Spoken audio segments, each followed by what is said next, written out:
जी तमाम वीडियो वेखने वाले दोस्तों को अस्सलाम वालेकुम। तो चंद पंजाबी के शेर थोड़े सामने पेश करने। इज्जत आबरू ऐ इज्जत आबरू मालका हथ तेरे ते पड़दा पोश असा भी नंगियां दा। बेपरां दे बुत्ते तू सार देना ते टोरा टोर देना लूलियां ते लंगियां दा। ते टंगा वालड़े वेख हैरान होंदे ऐसा ढंग लाना ऐ बेढंगियां दा। मेरे जे कसूरी नूं फिर कौन जाने जेकर रब होवे सिर्फ चंगियां दा। ते कूचा यार दा ते शौक ते जाम हथी मैं जां पींदा साकी पूरदा जाए ते ओदी पाक नगाह दा करम सारा चानन हर पासे ओदे नूर दा जाए ते उस शमा ते जान पतंग मेरी प्यार पासे आशक हूरदा जाए कबर चुमदी कदम कसूर मंदा जदों विच गुलाम हजूर दा जाए।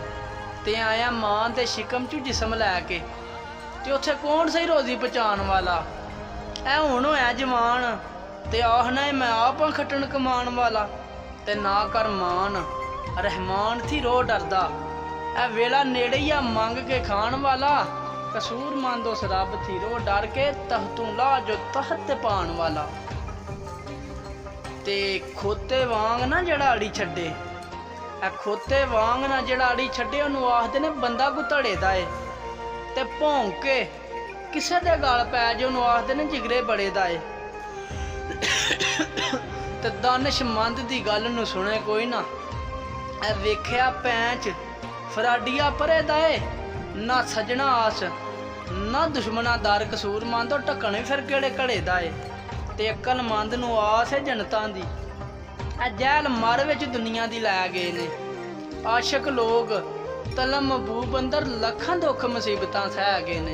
ते सब कुछ वार के कर वफा हुआ जिवें हादी प्यारे कह गए ने। इशक सलामत ते कैम उन्हां दी नमाज कसूर मंदा नावें जग उत्ते जिन्हां दे रह गए ने।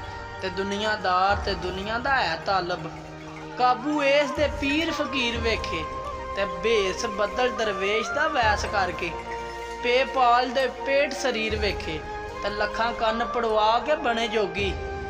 इको रांझना सी जेड़ा हीर वेखे हुंदा मर्द को विरला कसूर मंदा जड़ा प्यार रजा तकदीर वेखे।